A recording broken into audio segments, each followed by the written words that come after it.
안녕하세요. 주식일보의 박태욱입니다. 자, 오늘 볼 내용들은요, 유리기판 관련돼서 내용들을 좀 볼까 합니다. 자, 오늘 날짜는 2월 27일 목요일이고요. 오늘 유리기판 관련주들이 좀 많이 빠졌기 때문에 관련돼서 조금 이야기를 할까요? 그래서 제목을 보시면은 유리기판 줍줍 이제 타이밍이 왔다라는 제목으로 우리가 이야기를 좀 해볼 거고요. 비싸서 사지 못했던 종목들에 주목을 하라라는 타이틀로 오늘 이야기해 보도록 하겠습니다.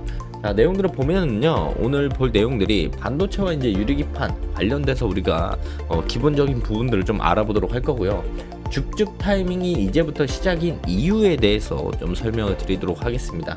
자, 그리고 그 관련주들을 조금 소개해 드리고 그 중에서 줍줍할 종목을 좀 관심 종목을 말씀드릴까 하는데요. 우선 반도체와 유리기판에 관련돼서 간략하게 좀 이야기를 해보도록 하겠습니다. 자, 우선 보시면은 반도체와 유리기판 좀 볼 건데요. 반도체 패키징, 반도체 칩을 패키징할 때 유리기판이 중간 기판 역할을 한다. 유리 인터포저, 기존 실리콘 인터포저 대신에 유리 인터포저가 차세대 패키징 기술로 주목을 받고 있다. 그래서 이제 유리기판 관련주들이 주목을 받고 있죠. 즉 이제 반도체 친구들이 상승해주는 모습들, 시장에서 주목을 받는 모습들이 나오면서 반도체 관련된 이제 유리기판 친구들도 같이 주목을 받고 있다라고 보시면 좋을 것 같고요. 그래서 이제 반도체 안에 유리기판 테마가 있다라고 보시면 좋을 것 같고, 기본적으로 이제 유리기판을 사용하는 이유는 여러 가지 이유가 있지만 제일 중요한 건 이제 내열성이겠죠. 결국엔 유리기판을 사용하는 이유 중에 제일 큰 거는 반도체 발열 문제에 대한 부분들의 해결책 중에 하나라고 보시면 좋을 것 같습니다. 유리기판을 사용하는 게 내열성, 발열 문제를 제외하고도 이제 투과성이나 평탄성, 절연성, 저유전 손실 관련된 내용들도 있죠. 근데 우리가 제일 크게 보는 거는 유리기판 사용하는 이유들은 내열성 플러스 발열 문제라고 보시면 좋을 것 같습니다. 자, 그리고 나서 이제 유리기판과 이제 실리콘 기판의 차이를 우리가 특징들을 볼 수가 있는데,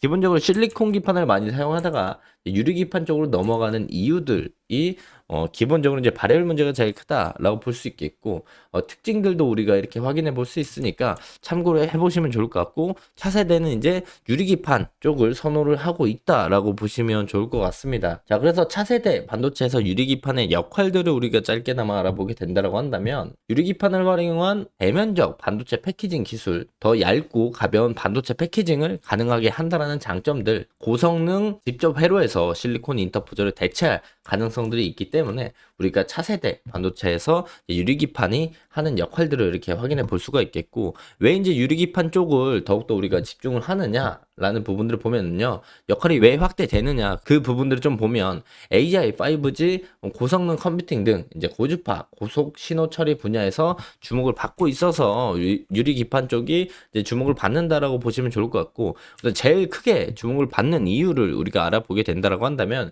기본적으로 이제 삼성전자가 반도체 유리기판에 직접 뛰어든다라는 내용들이 나오면서 최근에 이제 유리기판 친구들이 강한 상승을 보여주었고요. 그리고 이제 금일 엔비디아 실적 발표도 나왔지만, 그러고 나서 국내 반도체 친구들이 조정을 받았죠. 그러면서 유리기판 친구들이 오늘 강하게 조정을 받는 모습들이었다. 그래서 오늘 엔비디아 실적 발표가 나쁘지 않았습니다. 실적 시장 예상치를 상회를 했고, 블랙의 수요가 놀라웠다 라는 내용들이 나왔는데, 엔비디아 실적 예상치를 넘었는데 시장은 불안해한다라는 겁니다. 그 이유들을 따져보면 중국 수출 규제 가능성에 대한 부분들, 그리고 반도체 관세에 대한 부분들도 이제 부정적인 영향들을 끼치면서 국내 반도체 관련주가 하락하는 모습들을 보여줬고, 유리기판 친구들이 또 빠지는 모습들을 보여줬죠. 자, 그런데 그럼에도 불구하고 왜 우리가 유리기판 친구들에 집중을 해야 되느냐, 그 부분에 대해서 말씀을 드리면요, 우선 줍줍 타이밍인 이유가 정확히 보면 일정이 3월달에 많이 있습니다. 기본적으로 3월달에 반도체 관련된 일정이 많고, 유리기판은 발열 문제에 대한 해결책으로 제시가 되기 때문에 반도체 관련된 친구들이 주목을 받게 되면 유리기판 관련주들도 우리가 빼놓고 볼 수가 없겠죠. 그래서 3월달에 일정들이 한두 개가 있는 게 아니고 여러 개가 있기 때문에 우리가 주목을 해봐야 된다는 거고요. 자, 기본적으로 3월 3일부터 3월 6일까지 MWC 모바일 월드 콩그레스가 진행이 됩니다. 여기서는 국내 통신 3사 그리고 삼성전자, SK 하이닉스 등이 참여할 예정이고요. 최대 화두는 AI와 커넥트 관련된 5G, 6G 통신망입니다. 그런데 왜 반도체에 대한 내용들이 나오느냐? 이번 MWC에서는 AI 솔루션 중에 하나인 HBM이 주목을 받을 것으로 보이고요. 해당 내용들로 인해서 반도체 관련주들이 주목을 받을 거고 발열 부분에 유리기판 친구들이 주목을 받을 가능성이 높다. 그래서 해당 일정들을 우리가 주목해 봐야 된다라는 거고요. 자, 다음 일정들을 확인해 본다면 3월 12일부터 16일까지 인공지능 반도체 미래기술 컨퍼런스가 진행이 되고 이 부분도 이제 반도체 친구들이 주목을 받으면서 유리기판 친구들이 주목받을 가능성이 높고 3월 17일부터 21일까지 엔비디아 GTC 2065가 진행이 됩니다. 여기서 이제 블랙웰 2 공개에 대한 이야기들을 언급을 했었죠. 어디서 이제 오늘 엔비디아 컨퍼런스 콜에서 이제 언급을 했었었고요. 그래서 GTC 2025에서 이제 반도체 친구들이 주목을 받게 될 거고 그렇다면 우리가 유리기판 친구들도 기대감을 불러올 수 있다라는 거죠. 그래서 AI, HBM, CXL, 시스템 반도체, 유리기판 등 주목받을 가능성이 높다. 그리고 오늘 컨퍼런스 콜에서 엔비디아가 GTC 2025에서 신제품 출시에 대한 이야기를 한다라고 언급을 했었습니다. 그리고 추가적으로 일정을 보면요. 3월 26일부터 28일까지 세미콘 차이나 반도체 전시회가 진행이 됩니다. 우리가 2월 달에 어떤 게 있었죠? 세미콘 코리아가 있었죠. 세미콘 차이나 말고 세미콘 코리아가 있었고요. 세미콘 코리아 반도체 전시회가 진행이 됐었을 때 국내 반도체 관련주들이 상승해주는 모습들을 보여줬기 때문에 그 내용들과 함께 3월 달에도 세미콘 차이나가 진행이 되면 반도체 관련주들이 주목을 받을 수 있다. 그렇기 때문에 3월 달에 3월 초부터 3월 말까지 반도체 친구들의 일정들이 차곡차곡 쌓여져 있습니다. 그렇기 때문에 유리기판 관련주들 지금 오늘, 내일, 다음 주 초에 빠지게 된다라고 한다면 우리가 줍줍 타이밍이다라고 볼 수가 있겠죠. 자, 그렇다면 우리가 유리기판 관련주는 어떻게 볼 수 있을까요? 여러 가지 볼 수 있겠지만 저희 주식일보 채널에 들어가시면요. 밑에 소식란이 있습니다. 소식란에 들어가시면 유리기판 관련주가 정리되어 있으니까 거기서 자세하게 확인해 보시면 좋을 것 같고요. 짧게나마 저와 함께 체크해 보도록 하겠습니다. 자, 내용들을 보면요. 2월 6일 소식입니다. 그 소식에서 조금 밑으로 쭉 내려서 보시면 나오는데 반도체 유리기판 기업들을 이렇게 정리해놨어요. SKC에 관련된 내용들 뭐 하는 기업인지, 필옵틱스 내용들, 그리고 캠트로닉스, JNTC, 터모큐브 등등 이렇게 내용들이 정리되어 있으니까 주식일보 채널 들어와서 카카오 플러스 친구 해주시고 유튜브도 구독, 좋아요 눌러주시고 주식일보 소식에서 바로 보실 수 있으니까 관련주들 뭐 하는 회사인지 쭉쭉 보시면 좋을 것 같고요. 자, 그래서 이 많은 관련주 중에 어떤 종목들을 우리가 줍줍해야 되느냐 그 부분에 대해서 조금 더 말씀을 드리면 저는 그 중에 관심 있게 보고 있는 종목이 필옵틱스입니다. 자, 필옵틱스를 이제 줍줍 종목 중에 하나로 생각을 하고 있는데요. 그 부분에 대해서 과거 데이터에 관련된 내용들을 조금 더 말씀드릴까 합니다.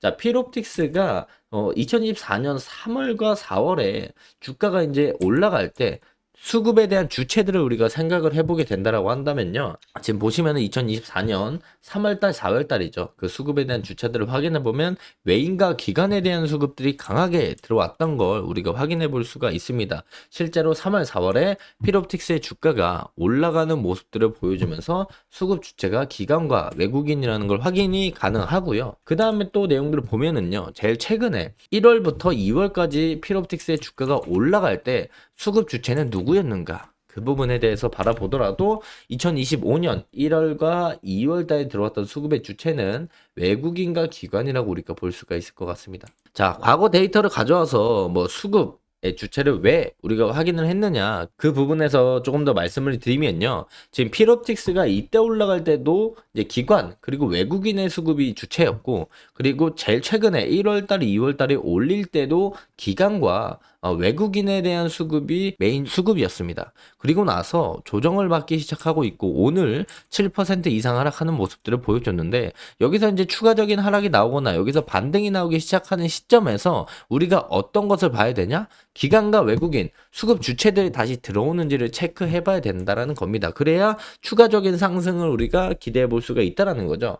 그래서 금일 내용들을 보면은요, 오늘 7% 피롭틱스 주가가 빠졌음에도 불구하고 개인과 기관은 좀 매도하는 모습들을 보여줬지만 외국인들이 매수하는 모습들을 보여줬습니다. 즉 이전에 주가를 끌어올렸던 수급 주체인 외국인이 다시 한번 돌아오기 시작했다라고 볼 수가 있겠죠.